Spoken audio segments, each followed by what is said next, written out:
is it? Not again.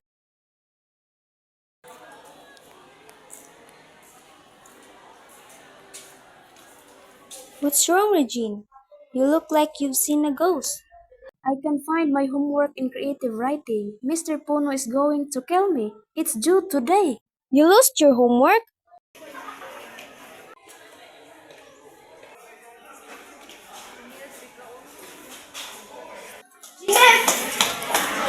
Regine lost her homework. Mr. Pono is going to kill her. She lost it?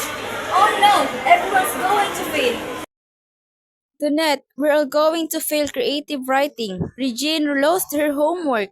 No way. I heard Mr. Podong gives double homework for lost assignments.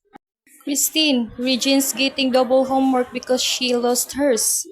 Double homework? All the types of poetry with hundreds of words that are too deep. I bet it's a whole extra book. Kim, Regine has to do a whole book of different types of poetry with words that are too deep to understand. A whole book? That's like 1,000 problems. Poor Regine. Gian, Regine has to do thousands of poems with different types and unfathomable words. Wait, Nina just said she lost her homework. How did it become 1,000 poems with different types and words that are unfathomable?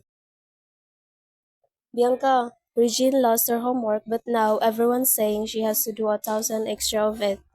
I knew she was irresponsible. She's always late for class too.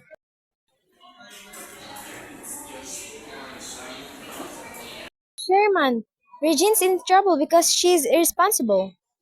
That explained why she looked so stressed earlier. I saw her talking to Mr. Puno by the gym. Jeanette, Regine's stressed because she's in trouble with Mr. Puno. Yes, I heard Mr. Pono is going to make her clean the entire school. Erica, Regine has to clean the whole classroom because she lost her homework. Wait, all I heard was that she lost her creative writing homework. Mr. Pono is here!